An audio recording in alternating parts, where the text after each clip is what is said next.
حبيت أرحب فيكم بالعربي قبل ما أنتقل للإنجليزي، بس اليوم نحتفل ب9 سنوات من جودة الخدمة بالكويت. بيسعدني جدا أشوف مدراء الشركات الموجودين اليوم اللي عم بيتقيموا، وبعض من الزبائن هالشركات اللي بيقوموا بالتقييم. بيسعدني وجود اللجنة الاستشارية لسيرفيس هيرو، وأيضا ضيوف الشرف اللي اليوم رح نسمع منهم، وأعضاء الصحافة. أهلا وسهلا فيكم جميعا.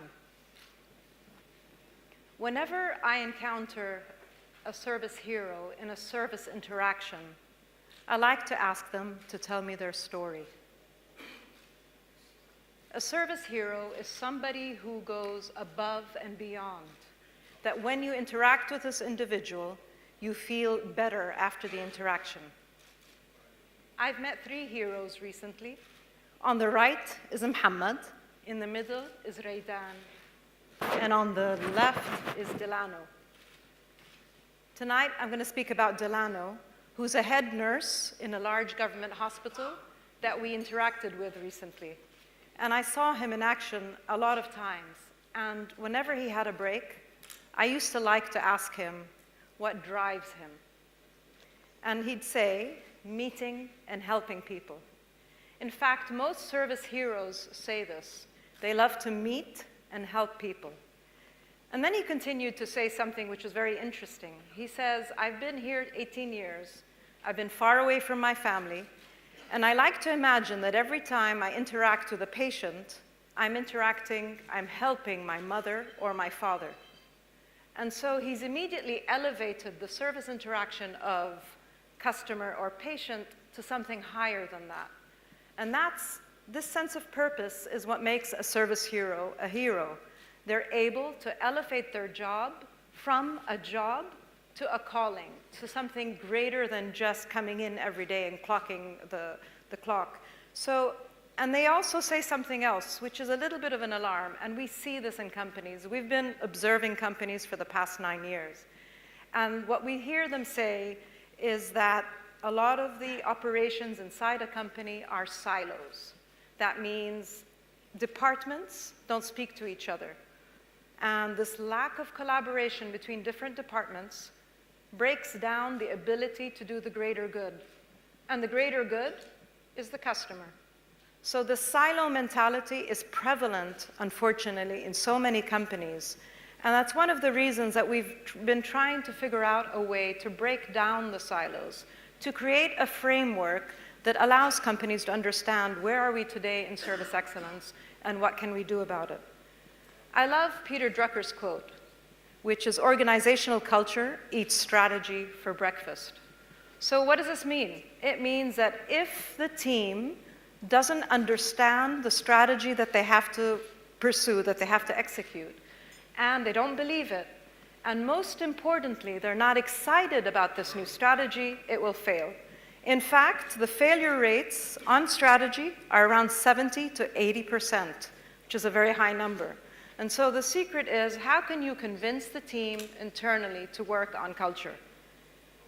We've come up with a framework, which I spoke about last year, but tonight I'm going to speak a little bit about this framework because we've been conducting this survey inside companies. And we've been comparing internal culture to customer satisfaction, because at the end of the day, they're obviously very much correlated. So what are we looking at here? We're looking at, first of all, for a strategy to succeed, leadership has to lead, set the direction, and inspire. Get the team excited. If you can see here, it's a coffee bean. And so you're choosing the best quality coffee bean so that you end up with the best quality coffee. A simple statement of direction and purpose. The second one is winning people's hearts. That means getting the team to be as enthusiastic about service like our 3 heroes in the beginning, Muhammad, Delano, and Raydan. Getting them to be so excited about what they do day in and day out that it becomes a contagious behavior. And then the third element is the one where you're convincing the mind. And what does this mean? It's the machine that makes the coffee. So you're putting the ground coffee beans, the message has been spread throughout the culture, and you're putting inside the machine that's going to serve the coffee. In our experience, the order, the sequence of events has to be lead, win hearts, and then build the machine, and not the reverse. And when we share some of the findings, you'll see that we've seen the reverse is happening and not this order. So we've been measuring last year alone 5 companies, 1,500 employees in these companies. So what I'm sharing with you here is 2 bars. On the left in the green is the assessment of employees about their internal cultures on a 100-point scale. So you'll see that the score is 64 points. And on the right is the Kuwait average customer satisfaction index score, which is 75 points. Now, 2 lessons from this slide. The first lesson is that employees are less forgiving than customers. Why? Customers can walk away. If they're not happy with your service, they'll just go somewhere else. Staff are stuck to the organization, at least stuck for a while. And so they have a vested interest in the organization being better. And also, they have a voice. They have a strong opinion on how to form a culture of excellence. So that's the first lesson. The second lesson that we see from the slide is that this variance of 11 points becomes very large when we're evaluating a weaker player when it comes to customer satisfaction, and it becomes very narrow when it's a leading company in the index. So culture is a very good predictor of customer satisfaction. They go hand in hand. To interpret the numbers, we had some fun with this. We said, how can we create a legend so that people could understand what does a 70 mean? Because we get asked this quite often. What does 70 mean? So we said, let's create a scale. And since we're all about being heroic, let's say that a heroic brand is a brand that's able to score 90 plus on the index. And on the opposite side, an unheroic brand is one that's below 50. And then you have the 60, which is bland, the 70, which is ordinary, and the 80, which is good. I want to ask you to try to remember these, because as we interpret the scores moving forward, you'll see how many of the scores are bland and ordinary. I can give you some good news. There are no brands in Kuwait in our index that are scoring 50. None. Perfect. How many do you think are scoring 60? 20%. How many do you think are scoring 70? 45. How many do you think are scoring 80? 35. How many brands in 2018 scored above 90? 1 heroic brand. So tonight we'll see which one that could be, or that is. So I want to come back to the numbers now and interpret the scores in a different way. So we looked at the scores and we said there's a legend. First of all, you'll see leadership is scoring 71 points. It may look like that's good, but when I ask you the following, is being ordinary going to move the needle of excellence? You have to be more than ordinary. You actually have to be extraordinary as a leader so that you set the direction and inspire. So that's one of the things that we've seen in running the numbers. This bunch of scores here, reward, people, and engage, is to do with winning the heart. And this group right here is the machine, convincing the mind, which is resource, measure, and process. You'll see the second highest factor scoring in our framework of excellence is process. Now, why do you think process is so high? It's 67 points. It's not that high, but it's the second highest. It's high for a number of reasons. One, regulation.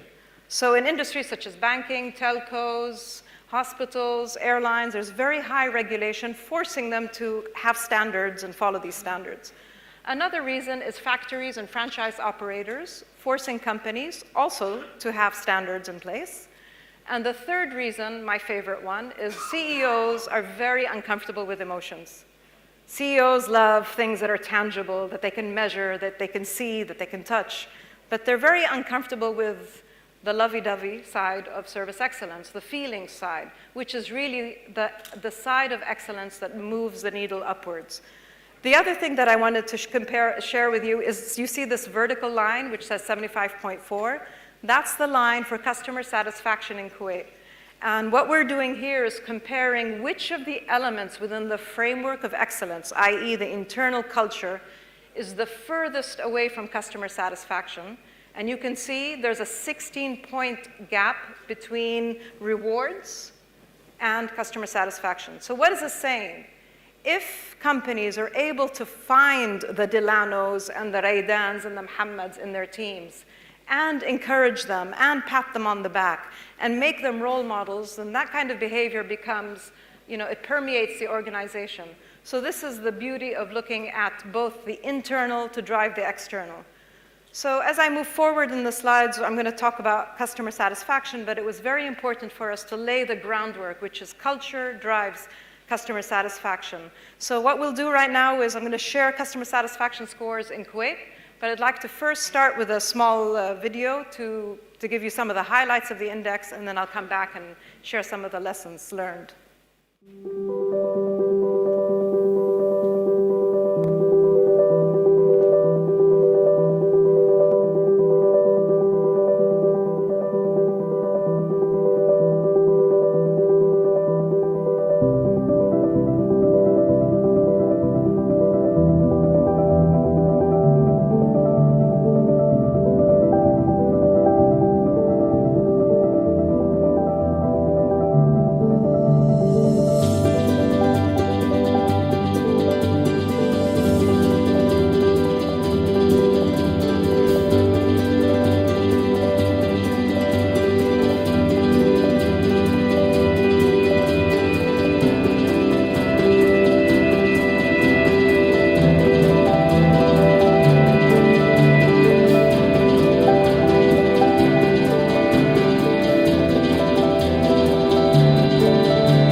About the scores for Kuwait. In the past 4 years, we've seen customer satisfaction in Kuwait level between 76 and 75 points. So it hasn't been growing, it's been flattening out if you want. And I'll tell you one thing, the UAE hasn't been flattening out, it's been increasing 2% per year in the past 3 years. Now why is it leveling off? In our experience and looking at the data, we think one of the chief factors is companies are not investing in their cultures. The bottom line, market share, regulators, competition, profits is forcing them or making them, let's not say forcing, but they're choosing to go a different path than building a culture of excellence. So that's what we see. In contrast, in the UAE, we have a conversation happening with a minister for happiness and well-being that's forcing government sector and private sector companies to have an officer for happiness. And ultimately, that's what customer satisfaction is about, creating happy people. So that's one of the things that we've learned. We've also seen changes over the 10 years. So in Kuwait, we've seen car service, home furniture, and electronics all increase considerably in the past 9 years. If you think about them, these are industries that are highly regulated, that have an operator or a factory outside that they have to deal with. You'll see some industries have fallen. ISPs, you travel outside Kuwait and you find very fast internet. So you're doing that comparison and you come back home here and you see you're unhappy with the speed of the internet. Cafes has declined a tiny bit, but it's still a category that's very strong, where you can see it here in this slide. So we have 2 categories in Kuwait above 80 points. And remember the legend that we use, 80 was good. 2 categories that we consider bland because they're in the 60s, and the rest are kind of in the 70s.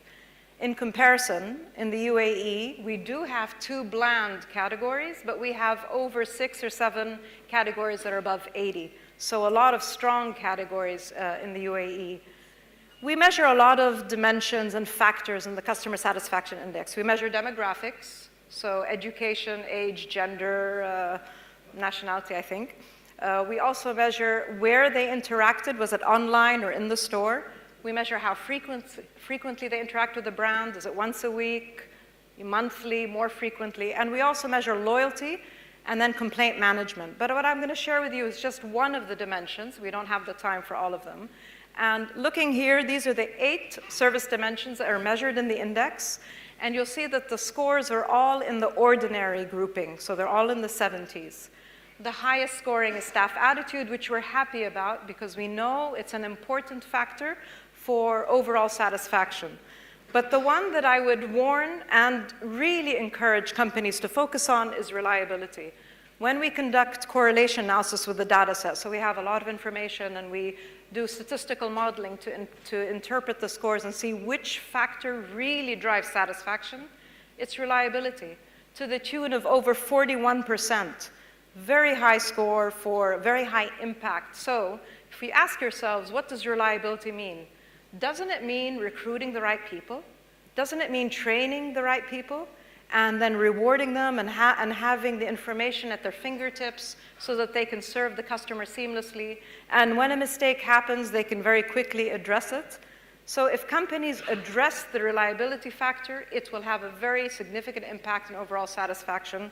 The reason, and today there was a headline in one of the newspapers based on a Service Hero assessment about Islamic banks dropping 11% since last year. That's true. The reason that Islamic banks dropped was reliability. One of the chief reasons that reliability across the board, across the banks dropped. So focusing on these different elements is important to build overall satisfaction. Now the numbers are part of the story. So there's much more than just the numbers. So we encourage customers to leave comments. And we're very transparent about the comments. So anyone can come to servicehero.com and look up a brand and see the comments that are left. And we offer companies a free dashboard that they can log in, view these comments that we classify by sentiment. So a comment that says, I love, amazing, great, is very positive. Hate, terrible, don't go there is very negative. So based on the sentiment analysis classification, we then tell companies that, respond to this comment, thank the customer, or address the problem. So I'm just going to share with you 3 very negative comments according to our classification. The first one is to do with an internet service provider. For 6 months, they had a problem. It took 3 months. 3 months later, it reoccurred. And when they called the call center, they thought the call center had drank Red Bull because they didn't know how to respond to them. I want to point out a couple of things here. You'll see that under the comment, there's a number of views, agrees, disagrees, and shares. And so we're beginning to have some interaction from customers where they're sharing the comments and shaping the reputation of companies. The second comment I'm sharing is about staff attitude. They love the product. They're talking about a product. They love the product. We've actually camouflaged the name of the product. We're not here to promote anyone. So they love it, tested, but the staff think that they own the store and they have a very negative attitude. And that obviously has put this customer off. The final comment is one about delivering a baby at a hospital and where it took hours before this mother-to-be was served and the nurse were very uncaring. Now, maybe this hasn't gone viral. But I can tell you one thing. Socially, this mother would have told at least 5 to 7 people about this complaint because that's the nature of complainers or detractors. They're very vocal.